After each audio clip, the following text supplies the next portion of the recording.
right, guys, this is a Challenge Fandom podcast. This episode is Challenge Trash Talk, where we talk about the previous episode. We talk a little trash, talk about what we liked, what we didn't like, and overall thoughts on the episode.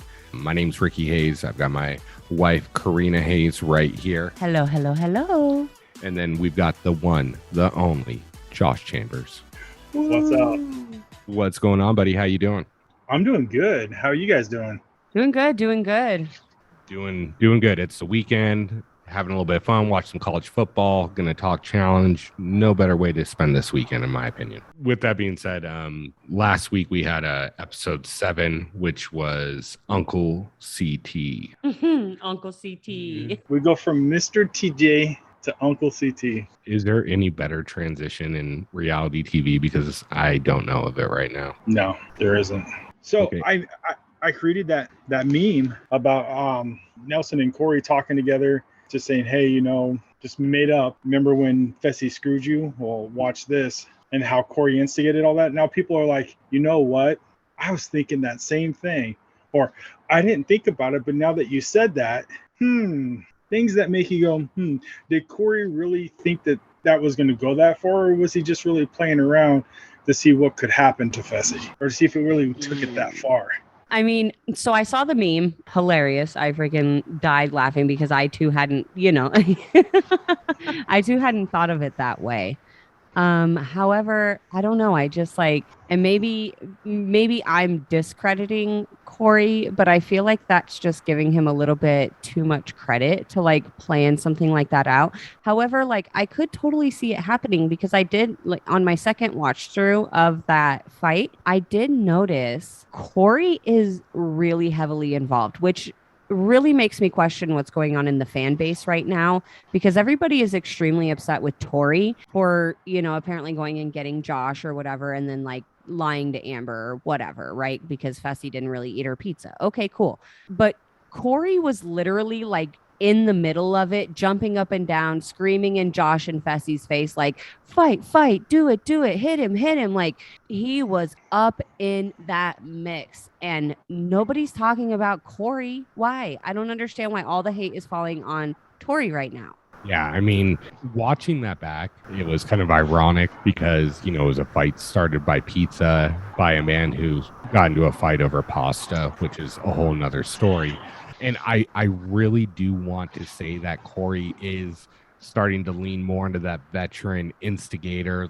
I'm going to get these people out regardless of what it takes. If it's elimination, disqualification, I'm going to do what I have to do. But with that being said, I guess my biggest kind of takeaway from this is, and I hate saying this because it makes me feel like I'm going to use the term snowflake, but I feel like the fandom is getting a little bit soft that we're all upset at Tori for this. Does nobody remember Bananas stealing Ashley's toilet seat after she ate 30 bowls of spicy curry and was peeing out of her ass? I mean, this really isn't that bad in comparison, but it's I get it. It's the main drama of the show so far, but it's come on, guys, this is preschool. When you look back on the challenge, there's been a lot of heated discussions, debates, fights, arguments involving food.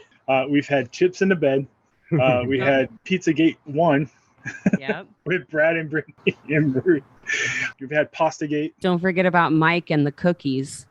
When Leroy cookies. and them wouldn't stop throwing cookies at him in bed, and he just absolutely lost his damn shit screaming at them. It's still one of my favorite challenge moments. I forgot that was in one of the audio clips that you posted. Yes, yeah, it was in for one of our marketing teaser video. Yeah, for our teaser video for the podcast. If you want to get something going, just involve food. Really, it seems what it is at this house. I mean, I was talking to a buddy of mine who watches the show, and I go, look, I completely understand fighting over food if it's the right kind of food, right? If it's a DiGiorno pizza, no, I'm not going to fight someone over a DiGiorno pizza. I'm not going to fight someone over the Olive Garden. But if it's a $40-$50 plate of food from a nice Italian restaurant, yeah, I might trip someone over that. Well, yeah. So here's my question then. With all of this, the fight last year between CT and Josh and Casey was also started over pizza and food because Casey and CT were arguing and then Josh got in the middle and it turned into a big old fight between CT and Josh and it all stemmed from food. Like these are just a bunch of hungry drunk motherfuckers. Yeah, don't mess with somebody's food, especially on the challenge, I guess. You better write that down. Right. Yeah, so we pretty much open up the episode with Fessy got sent home, man, and Esther and Josh got a warning. Honestly, this puts me in a really bad position because I enjoy not being on Fessy's side. And this puts me in a bad position. I gotta say, I don't think that he should have been sent home for that. I don't think so either. And Amanda said it best. She is the known face musher. And it's I don't know, the actions of, if you're going to send him home for that, it wasn't like when Nelson hit Derek in the face. It was nowhere near that. He forcefully pushed Josh's face with his hand. It wasn't a closed fist. Josh threw multiple glasses and apparently cut Fessy, but all he got was a warning. Esther throws water, or a drink, who knows exactly what was in the drink, on Amber and gets a warning. But I feel if you're going to send Fessy home for that, you have to send Josh home. You have to. Yeah, I mean, before I knew that Josh had thrown a glass and actually cut Fessy, I was okay with him staying. But now knowing that he did that kind of changes my perception on it. The other thing that I kind of want to bring up with this is the fact that I think the reason Fessy got sent home for this is because of the actions that he had last season and the multiple warnings with the interactions with Devin. And then I believe it was with Josh too. Maybe I'm mistakenly remembering who it was with, but I know one of them was with Devin. And with that warning and then doing it again, it was like, no, we're gonna prove to you this isn't a joke. Yeah, I could see that then. Well, and I also wonder if it had anything to do with the level that the situation was already at, because, like if you look back at the Nelson Derek K thing, right? That was a very short instance. Like security wasn't involved, nothing like that. It happened so quickly that, that was it. But this situation, like security was involved for a minute trying to calm these guys down. And, and then Fessy still reached over a security guard and, shoved Josh's face. And so it makes me wonder if it was like, look, dude, you were getting multiple warnings in that moment and you still chose to reach your hand over and put your hand on Josh. So bye. I can see that. At the end of the day, it's a simple rule, which is don't put your hands on somebody, in a physical, violent manner. And he clearly broke that rule. And whether it's a really light version of that rule or a heavy break, he still broke it one way or the other. And, I can understand TJ coming in and looking at it from that black and white perspective of it's either, you put your hands on him or you didn't. You did? Okay, bye. Take care. Hope to see you never. Well, and I mean, and we have lots of examples, and I think we've actually talked about this as a team before. We have a lot of examples of there not being consistencies in this rule, but the whole, just because he put his hands on him, like the only thing that makes me question that is that Josh shoved Devin like across the room last season and nothing happened to him. So I'm like, I don't know, man. I know that they won't, but I wish that MTV would put out some kind of, explanation on why they made this decision, and probably not even MTV.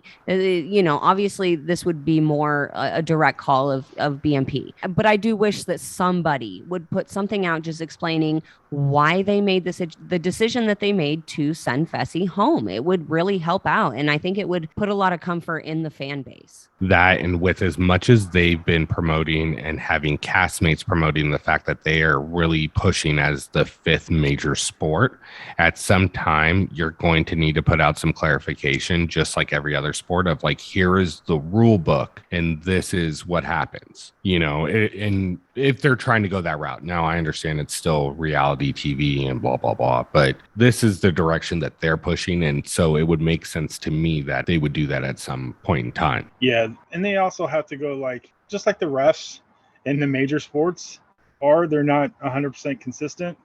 You can tell who their favorite players are and who they aren't. And we all know or heard rumors that Josh is very well loved by certain casting. So, yes, Josh should have been sent home for putting his hands on Devin last year. We talked about Sylvia and Marie when she headbutted her and nothing happened. There wasn't even a warning there or nothing. But yeah, it's consistency. It needs to happen, or everybody's just gonna, walk that line until they actually do put something out there. Yeah, no, agreed. With that being said, I mean, as much as we're debating whether who should have gone home or who shouldn't, I absolutely love that this freaking happened in this episode. Like, it has just been so plain Jane, same thing every week. Let's vote in the rookies, blah, just over and over. And then finally we get some drama and we know there's only one rookie team left.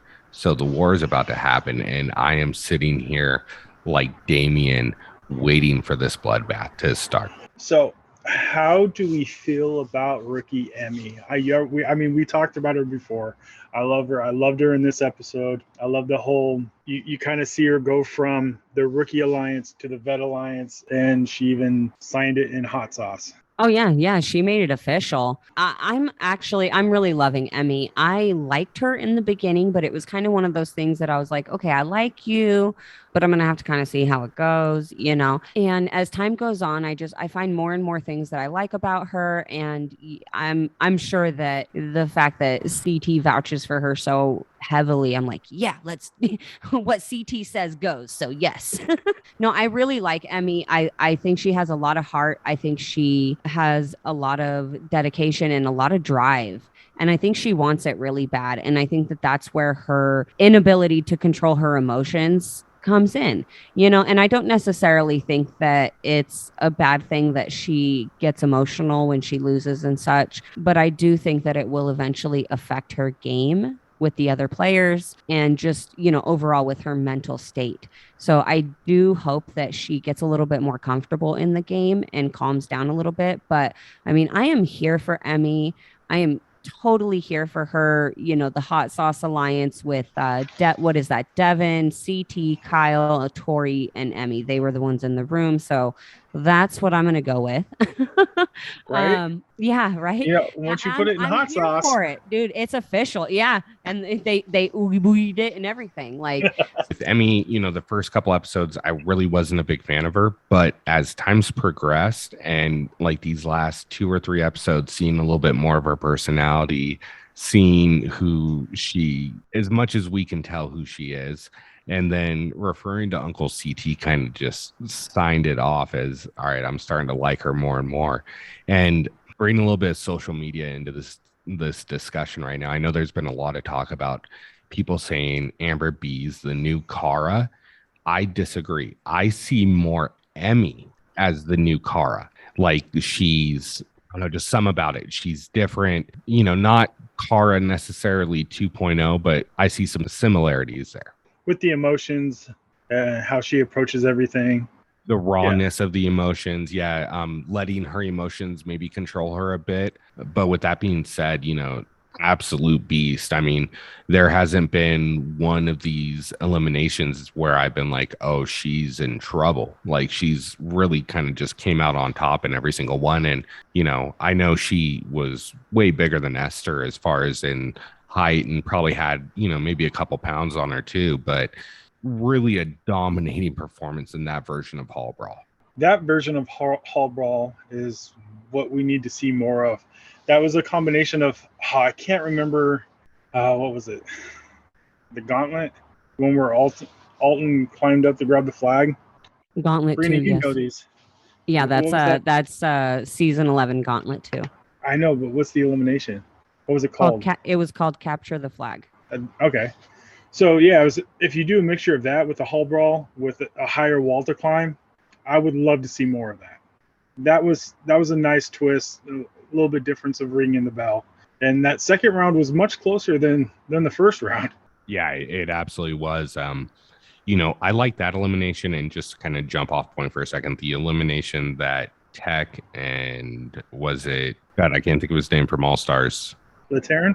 No, not Lateran. It's who's best little cuddle buddy? Nehemiah. There we go. God, sorry, you're gonna have a lot of editing to do. It was an elimination where I remember they had to eat the ghost pepper, and then they had to run into that little like makeshift room and like collect flags, and then they had to climb up. Like, I don't know. I find those really interesting, those, short climbs, but it just makes it more interesting to me. Yeah, definitely. Even when you add in like the old school CT where you had to climb up and then climb over and then drop the puzzle and then do the puzzle in like 2 seconds, Yeah. Duel, I believe, right?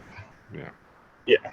I mean, really, it was a short episode because they left on such a cliffhanger last week. And they did nothing. There was no daily challenge this week. We got another hour episode. Like, I was honestly really disappointed. Let's talk about Esther, and let's talk about Berna. And here I am. I'm going to go on record because we already have a segment out with me saying that Berna was my favorite rookie. And I am going to officially retract that statement. What? Boom, boom, boom, boom. I am so disappointed. Let's start with Berna because I'm already on my roll, on my tangent. Okay. I am so disappointed. It's not even that she doesn't like Amber B, whatever. Like, I don't care about stuff like that. But tell me how you're going to sit around for two episodes complaining about Amber complaining about her blind side because she was lied to by people she thought she was working with. Okay. And then when the same thing happens to Berna, she is now all over IG making all kinds of stories and posts about how betrayed she feels, and her and Emmy were so close and she feels lied to, and they could have just came to her and told her and all of this. And I'm like, oh, get over it, right? That's what you said about Amber B, is that she should just get over it and stop playing victim. It's a game. Yeah, and to paraphrase Corey from the previews of before the show dropped, this isn't patty cake. This is the challenge. Like, you're there to betray people. You're there to win money. There is no, grand prize for second place. It only goes to first place. And so people are obviously going to betray you and lie. The fucking name of the show is Spies, Lies, and Allies. And of course, people you thought are your ally are going to lie to you and not. And you know what? CT was smart because Berna was sitting there running her mouth, running around, talking, having conversations, and bringing undue attention. And we all know that CT doesn't make moves till episode 8 through about 11. And guess what, Berna? You're in episode too early. Right. So CT's all about, oh, I see red flags. And It's just like CT, we've talked about him all season long so far about how he's just off to the side, staying quiet, just watching everything that's going on, his normal as of late CT. And he's just sitting there watching his partner go this person to this person to this person, and then talking about Amber and then trying to make deals to see what they should do. And CT's just like, no, I need a new partner. Hi, Emmy. Well, and I mean, you can't really blame him, like you Not said, at all. Berna was going around doing things without even talking to CT. And it's like, okay, let's just start off with the fact that you're a rookie. You've never played this game before. You don't know what you're doing. And you literally have one of the game's strongest weapons at your side. Why would you not utilize that? Why would you not do what like Big T did and what Amber B did? That's why Amber B is a champion, because she came ready to win and she utilized the weapons that she had at her side. Darrell, CT. She took their advice. She did what they told her. She learned from them, and she ended up fucking winning on her rookie season. You know what I mean? So it's like, I don't understand why Berna would have the type of weapon that she has at her side, at her disposal, and not use it. You know what I mean? Like, if I was playing this game and I was partnered with CT, after I have a heart attack and like totally faint and freak out, I would be like in his ear every second of every day that he would let me. Just like, tell me everything you know. Tell me what I should be doing, what I shouldn't be doing. Give me all your tips, your tricks. Like, teach me how to play this game. And I don't know why these rookies aren't taking advantage of their vet partners like that. Not at all. You have CT the legend, and you're not in there talking to him. And that's what happened. It's nobody's fault but your own. You asked for it without asking for it. Well, and you know who is in there asking him for his advice? Emmy. Talking to Uncle CT. Isn't it weird that the rookies that are still there and that will more than likely be there are the ones that are actually listening to the vets and taking their advice and internalizing it and using it for their own benefit? It's a pretty mind-blowing concept that, you know, people that have done the show before know what the fuck they're doing. With that being said, getting off Berna, let's go to the other rookie and the one who made a big splash, pun intended, Esther, you know, getting into it with Amber B. First of all, Amber really held herself with class, because I don't care if I'm on a show for $1 million. If you are going to throw a fucking glass of water or whatever beverage in my face, I'm throwing hands. It's just going to happen. Mm-hmm. I agree. And, you know, as a woman, I just want to chime in on this really quick. Yes, she would have got fucked up. The composure and that Amber was able to hold through that, and the fact that she literally, I think part of it was Amber was just so shocked by the action, because you can see she turns and she looks at Esther like, what the fuck? And then she goes right back to trying to talk to Fessy. You know what I mean? And it really bothered me that, you know, that Esther even did that to begin with, and then to move on to then apologizing to Amber, to turn around and talk shit about her in your interview, and then to call her out at the end of your elimination after you lose, but you're calling her fake. So you made up with her in case you were staying in the game. That's what that tells me right there. Okay, so wait, I heard something, and maybe it's the way they edited it, or perhaps I misheard what was out there, but I heard that end part was only partially for Amber. It was also for Casey as well, because Casey was telling her that she was going to go in against Amber B, and then all of a sudden she's going against Emmy, and she had no clue, when the whole house kind of figured with that big blow up, Amber B was going to be the agency's call to go in. I hadn't heard that. Yeah, that's interesting. I didn't know that either. That makes sense if it was. But the vets seem to be all over the place, whether they're being totally honest on social media, which, you know, that's neither here nor there. No. With saying that they didn't know or didn't know that Amber was going to be thrown in the first time when she was actually thrown in. And then to possibly fake out Esther to be like, oh yeah, you know, we're going to give you Amber because of the whole Fessy thing. I'm going to stick up for my boy and give you Amber. And then, oh, wait, no, here's Emmy. Yeah, I could definitely see where, you know, Esther would be upset in that situation. You know, so I can, if that, and that's, you know, again, that's assuming that this information is correct. Obviously, we don't know if, you know, that was editing or if that all was actually intended for Amber, you know, and obviously, you know, we miss a lot of stuff. We miss a lot of stuff that we don't see, especially when they're only giving us 60-minute episodes. Well, and what I was going to say is, regardless the validity of whether that was aimed at Casey or Amber B, we both know, or everybody knows, that, you know, there's no love lost between Amber B and Esther either. You know, they did that fake girl hug after, like, you know, at the end of the night, like, oh yeah, no, I accept your apology and I'm sorry I threw glass of water. Like, no, you're not. Come on. And it's always Esther talked to her and it's just like, you know, that was, you showed composure, and I respect you for, you know, not retaliating.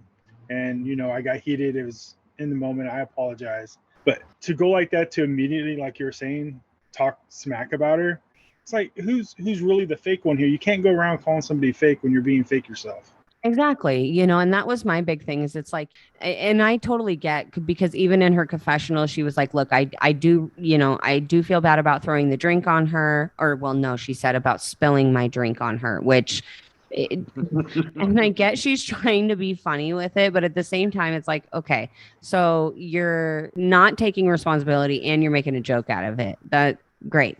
but you don't have friends. Even if you're friends with people, you don't have friends in this game, because at the end of the day, you can have an alliance, you can have your friends, you can have whatever, right? There is only one winner. So you're going to have to go against your friends or your alliances or whatever at some point anyway. So I don't understand why people have this idea that, you know what, your friend's going to carry you to, especially rookies. You know, like these people don't, Casey doesn't owe Esther anything. If that message was for Casey, like Casey doesn't owe Esther anything. Exactly. Right. And it's no different than, to me, the Tasha and Tori situation. You know, it's like that exact situation just replayed. And as crappy as they might view this situation being, welcome to the challenge. Welcome to the challenge. You should have watched previous episodes. Exactly. I mean, we've talked about this before. It should be mandatory. It's still, I think that would solve a lot of the incoming rookies' problems if they go back and watch previous seasons. If they go back and watch them, they'll understand, oh, okay, well, this person plays this way, or, okay, I see this move coming a mile away, or they really are conniving, or if I start to see this happening, watch out.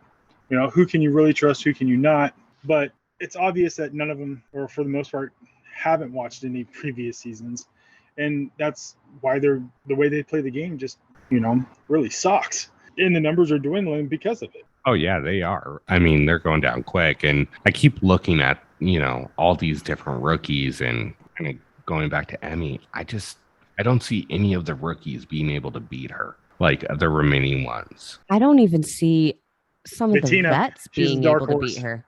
Oh god. I mean, she has a dark horse laugh. But I can't even do her laughs though. I can't either. I mess it up every single time. Every single time. No, that's was not an injured it. seal. That's not it. I'm gonna have the hiccups. I'm gonna give that a 2.3. Rule the Devin skill. Rule number 327: never rate a person's fake laugh. I just made that up. There's no rule about that. I mean, I just figured, you know, I had to pull a Devin on you. Well played. I've got no recourse on that action. So, you know, with that being said, I mean, that pretty much wraps up what happened in this episode. Really, I look at this as, you know, once again, a dull episode because there wasn't too much going on. We just got the end of the cliffhanger and the deliberation and elimination.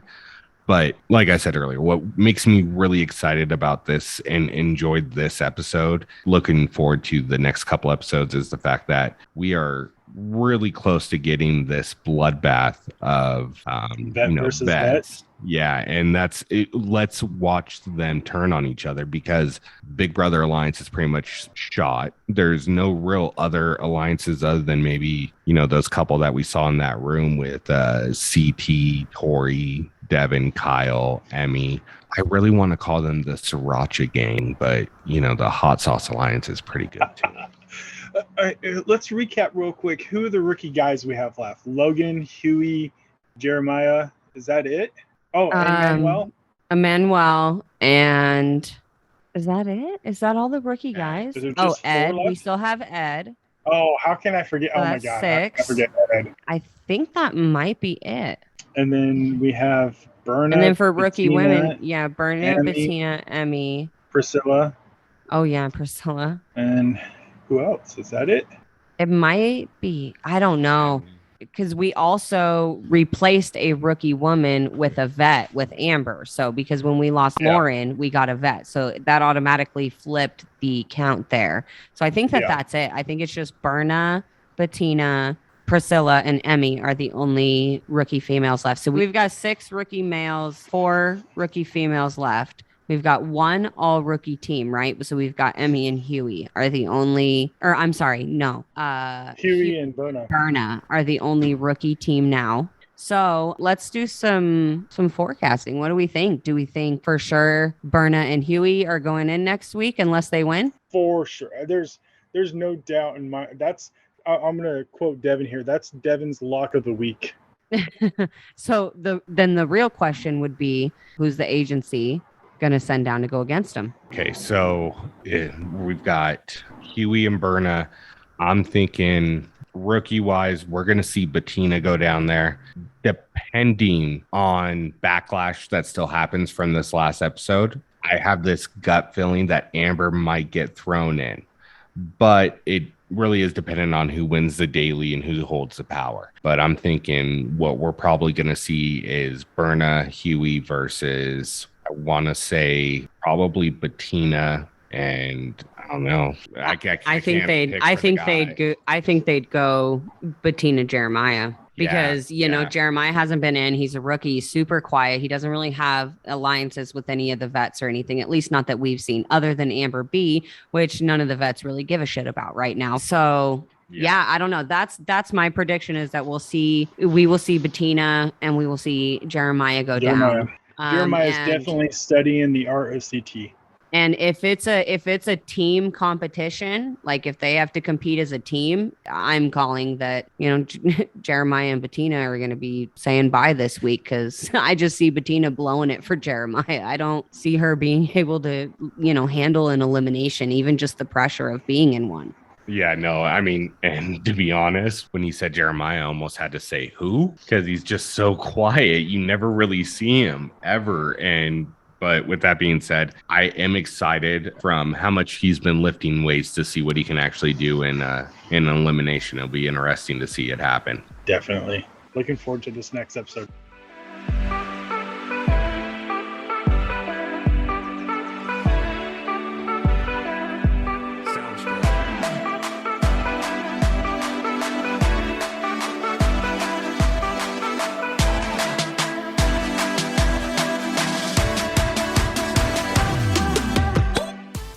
Alright guys, so it was a short episode, so that just about does it in for us for this week.